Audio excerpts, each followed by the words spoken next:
दोस्तों नमस्कार, आदाब, सत श्री अकाल।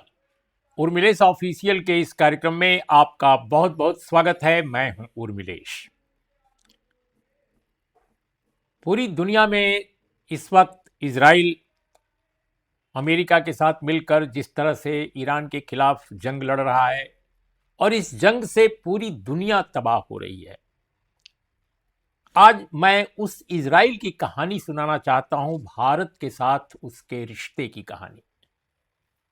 भारत ने इजराइल को बहुत संकोच, उलझन, असमंजस के बाद एक मुल्क के तौर पे रिकॉग्नाइज किया था।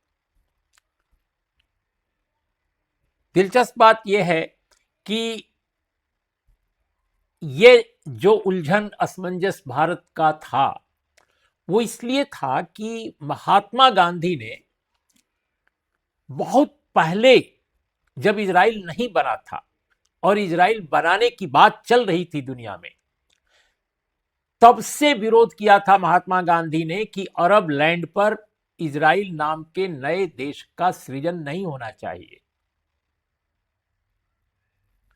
अरबों की जमीन पर इजराइल को एक नए मुल्क के तौर पे, यहूदियों के लिए एक नए देश के तौर पे स्थापित करना ये गलत होगा।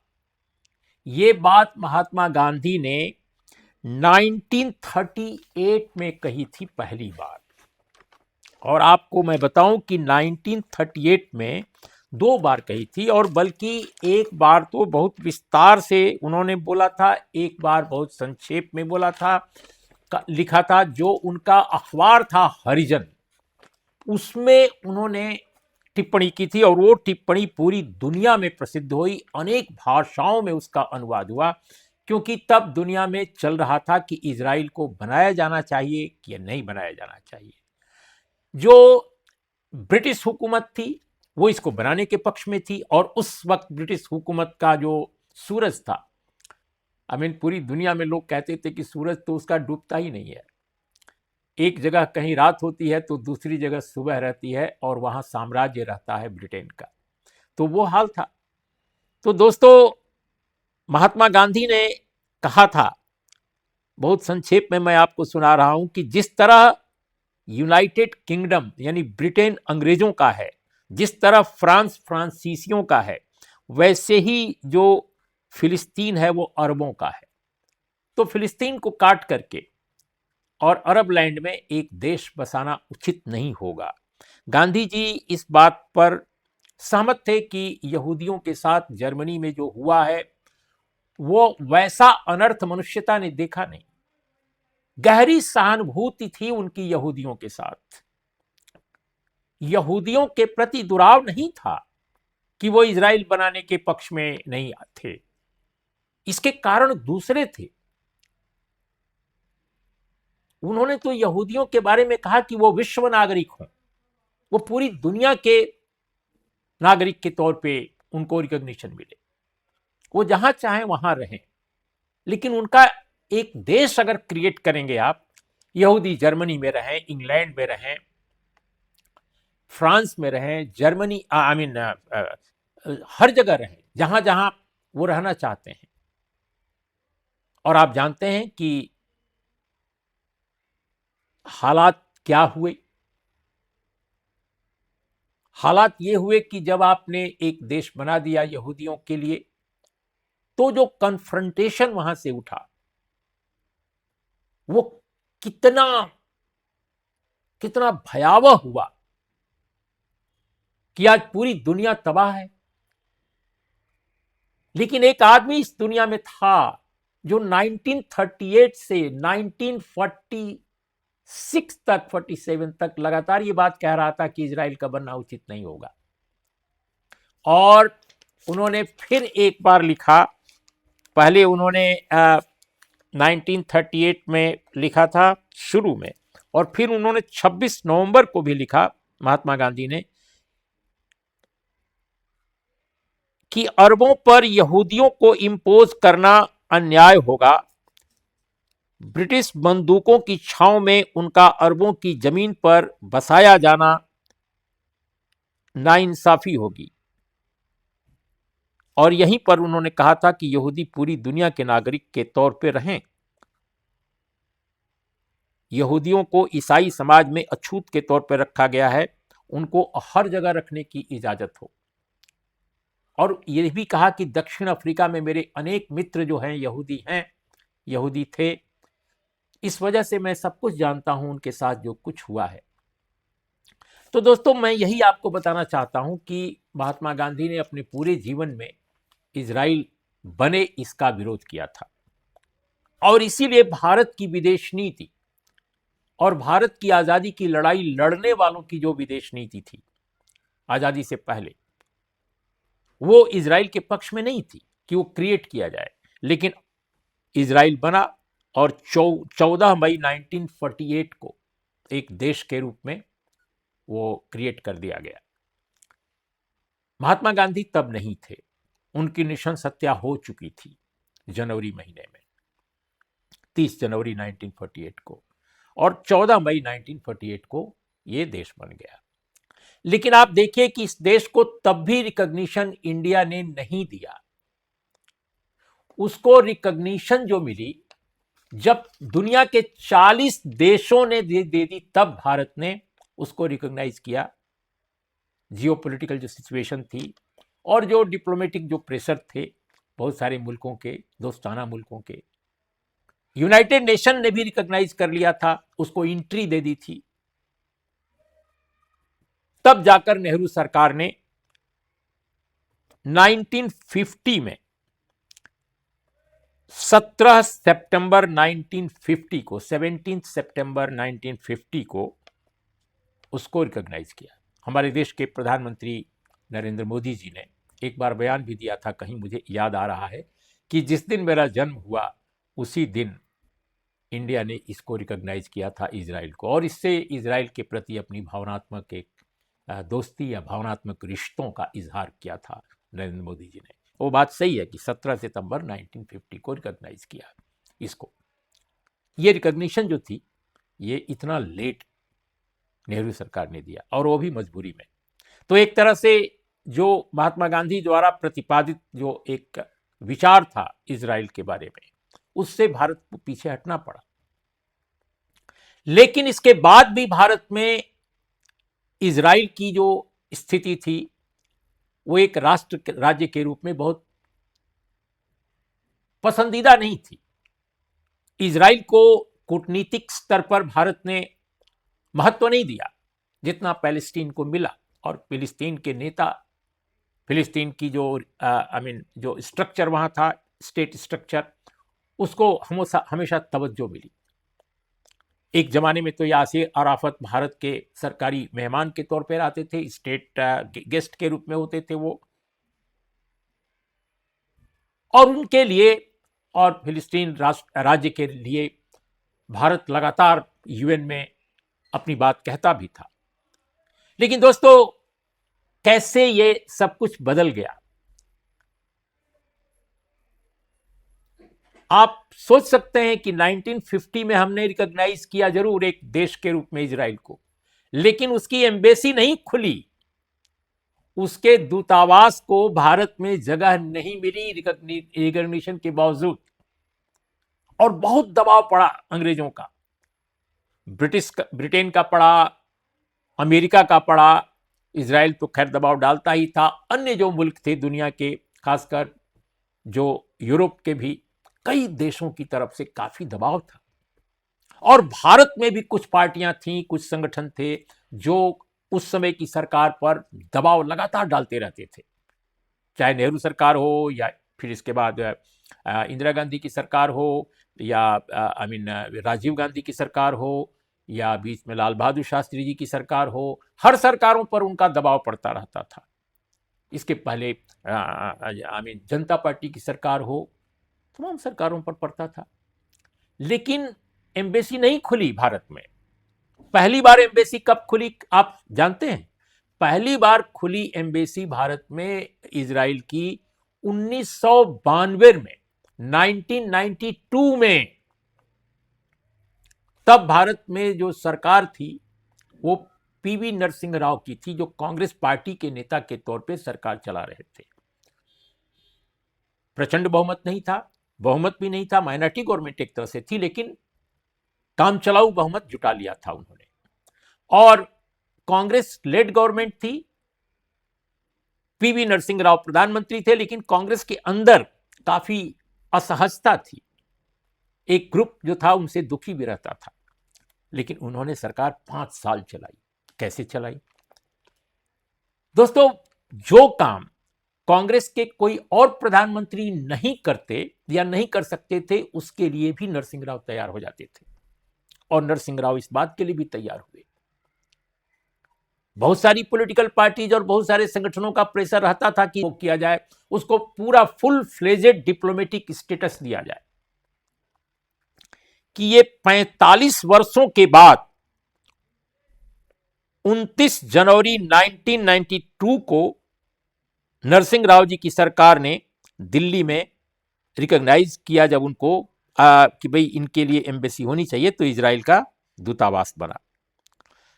और ये जो तारीख मैं आपको बता रहा हूं, बहुत दिलचस्प तारीख है।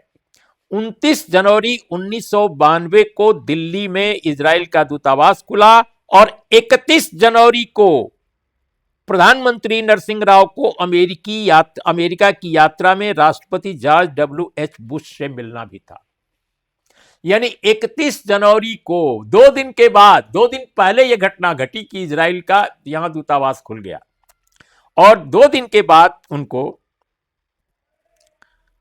अमेरिका के अपनी यात्रा में जॉर्ज W.H. बुश हैं, उनसे मिलना था, और मिलने से पहले यहां इजराइल के दूतावास को खोला गया। इसके पहले भी दोस्तों 1991 के आखिर में नरसिंह राव जी से आरएसएस के चीफ बाला साहब देवरस भी मिले थे, और बाला साहब देवरस आरएसएस के बहुत डायनेमिक चीफ थे। जैसे मोहन भागवत को माना जाता है आजकल कि बहुत डायनेमिक चीफ हैं, वैसे ही एक जमाने में बाला साहब देवरस को माना जाता था कि बहुत डायनेमिक चीफ थे, आरएसएस के पॉलिटिकल समझ वाले व्यक्ति थे। बाबरी मस्जिद का ध्वंस भी उन्हीं के कार्यकाल में हुआ था, जब आरएसएस के वो चीफ थे, और माना जाता है कि उसके बाबरी मस्जिद के विरुद्ध या बाबरी मस्जिद का जो एक पूरा अभियान चला था, जिसको वो लोग राजनीतिक आंदोलन या सामाजिक आंदोलन, सांस्कृतिक आंदोलन कहते हैं, उसको कंसेप्चुअलाइज करने में बाला साहब देवरस का काफी बड़ा योगदान था, और आडवाणी जी उसको लीड किए थे पब्लिक में, लेकिन थ्योरेटिशियन जो थे बाला साहब देवरस थे। तो बाला साहब देवरस जो हैं वो मिले थे, ये बात अखबारों में छपी भी, और कभी उसका खंडन किसी आरएसएस की तरफ से नहीं किया गया। आडवाणी जी तो मिलते ही रहते थे प्रधानमंत्री से, क्योंकि वो विपक्ष में थे। और आडवाणी जी जब सरकार में भी आए, तो आपको मैं बहुत दिलचस्प बात बताऊं कि जब वो गृह मंत्री थे अटल बिहारी वाजपेयी जी की सरकार में, और बहुत ताकतवर नेता थे, नंबर 2। और संयोग ऐसा देखिए कि उस समय में जब वो गृह मंत्री थे, तो एक तरफ मैं विपक्ष की पार्टी कवर करता था, कांग्रेस, एक रिपोर्टर के तौर पे देश के एक बड़े हिंदी अखबार में, और दूसरी तरफ मैं गृह मंत्रालय भी कवर करता था। तो मुझे अच्छी तरह याद है कि अचानक एक दिन पता चला कि कुछ पत्रकार इजराइल जा रहे हैं। तो हमने पता किया कि भाई इजराइल कैसे जा रहे हैं, तो पता चला कि गृह मंत्री जी इजराइल जा रहे हैं, तो कुछ पत्रकारों को लेके जा रहे हैं, लोग जा रहे हैं। लेकिन इसलिए मैं इस घटना का जिक्र कर रहा हूं कि भारत में एक गृह मंत्री के तौर पे वो इजराइल जाने वाले पहले व्यक्ति थे, बल्कि मैं समझता हूं कि बड़े नेताओं में वो पहले व्यक्ति थे जो इजराइल गए।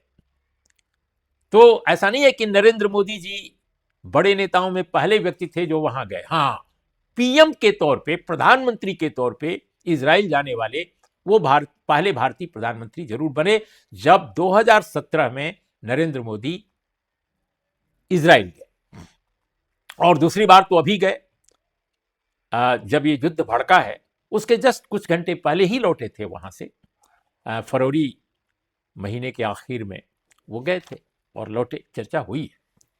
तो मैं आपको यह बताना चाहता हूं कि 31 जनवरी को प्रधानमंत्री जब जॉर्ज डब्ल्यू एच बुश से मिले, तो उसके पहले इजराइल को दूतावास स्थापित करने का यहां पर मौका मिल चुका था। यानी एक लॉबिंग जो पहले से हो रही थी, काफी जोरदार जो दबाव पड़ रहा था, और इसका मीडिया में इस पर रिपोर्ट भी हो रही थी। एक बड़ी दिलचस्प कहानी आपको बताऊं, एक बार कहीं चर्चा में आया कि आडवाणी जी से इजराइल को लेकर चर्चा होने लगी, तो आरएसएस और बीजेपी कभी भी इसको छुपाते नहीं थे कि वो इजराइल के पक्षधर हैं। वो हमेशा इजराइल का पक्ष लेते थे कि भाई इजराइल से हमारे रिश्ते अच्छे होने चाहिए, इजराइल को हमको महत्व देना चाहिए, इजराइल एक बहुत महत्वपूर्ण देश हो, क्या ताकत है, छोटा सा देश। और कुछ उस समय तो इजराइल की आबादी कुछ लाख थी, अभी तो 1 करोड़ के आसपास पहुंच रही है। इजराइल की आबादी 98-99 लाख के आसपास है। तो इजराइल की आबादी उस समय अपेक्षाकृत कम थी, लेकिन ताकत में बीजेपी उसको बहुत हाईलाइट करती थी कि बहुत ताकतवर मुल्क है और एक ऐसा मुल्क है जिसे भारत को सीखने की जरूरत है। अब बताइए, इतना बड़ा मुल्क भारत, इतना जिसकी इतनी प्राचीन सभ्यता है, जिस पर गर्व करता है आरएसएस और बीजेपी, कहता है कि हमको अपनी प्राचीन सभ्यता पर गर्व है, लेकिन वो कह रहा है कि हमको तो इजराइल से बहुत कुछ सीखना चाहिए, इजराइल से हमें जैसे लगता है कि इजराइल हमारा आइडियल आदर्श होना चाहिए। इस तरह की बात बीजेपी के नेता अक्सर सड़क पर, चाय घरों में या किसी मुलाकात में बोला करते थे, इजराइल इजराइल। मैं तक नहीं मिला, और 1992 में मिला, इतने वर्षों बाद। तो अगर माना जाए तो अमेरिकन लॉबी का उसमें बहुत बड़ा योगदान था, और साथ में जो डोमेस्टिक पॉलिटिक्स के लेवल पर अगर देखा जाए, घरेलू राजनीति के स्तर पर देखा जाए, तो राइट विंग जो पॉलिटिकल पार्टीज हैं भारत की, जिसमें कि एक जमाने में जनसंघ जिसको कहा जाता था, और आज के जमाने में भारतीय जनता पार्टी जिसको कहा जाता है, इनका बहुत बड़ा दबाव रहता था हमेशा सरकारों पर। खुलेआम मांग की जाती थी कि भाई फुल फ्लेजेड डिप्लोमेटिक स्टेटस मिलना चाहिए, महत्व मिलना चाहिए, और ये कोई लुका छिपी नहीं होता था, खुलेआम होता था। डेलीगेशन मिलते थे, बयान देते थे नेता, उसकी तारीफ में गुण से नहीं सीखना चाहिए। लेकिन एक इजराइल का जो महिमा मंडन है अपने देश में, एक धारा राजनीति की जरूर करती रही है, इसमें कोई दो राय नहीं है। लेकिन मैं फिर आपको याद दिलाऊं, महात्मा गांधी ने इस खतरे को रेखांकित किया था। राष्ट्रपिता महात्मा गांधी देश की आजादी की लड़ाई का एक तरह से यूं कहा जाए कि एक चेहरा, सबसे बड़ा चेहरा। उन्होंने इस खतरे को समझा था जो आज हो रहा है। भले उन्होंने कभी ये कहा नहीं हो कि ये खतरा बन सकता है, लेकिन संकेत तो दिया ही था कि ये उचित नहीं होगा, ये अच्छा नहीं होगा, और आज देखिए वही स्थिति है।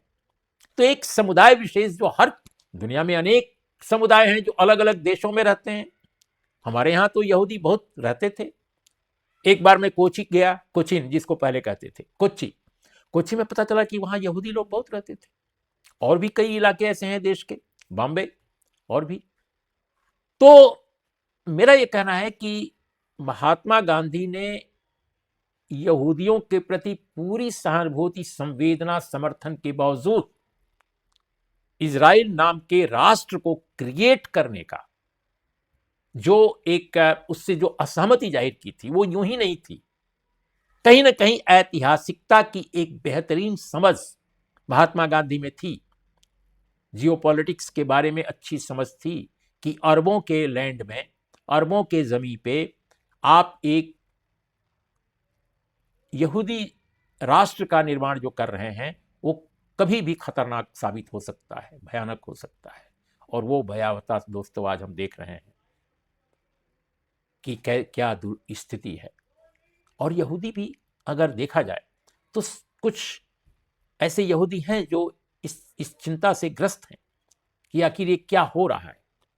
हम एक राष्ट्र के रूप में सुखी संपन्न हैं, लेकिन हम हमेशा युद्धरत हैं। आज जब एक राष्ट्र के रूप में इजराइल है, तो हम ये नहीं कह रहे हैं कि उसको नहीं होना चाहिए, अब तो हो चुका है, लेकिन क्या ये हमेशा युद्ध करता हुआ राष्ट्र रहेगा, जो हमेशा अनवरत लड़ता ही रहेगा? अभी मैंने देखा कि एक बहुत सारे लोग ऐसे हैं दुनिया में जो, अगर देखा जाए सामुदायिक स्तर पर, तो वो यहूदी हैं। जैसे प्रोफेसर जेफरी सैक्स, कोलंबिया यूनिवर्सिटी में प्रोफेसर हैं और बहुत बड़े लेखक हैं।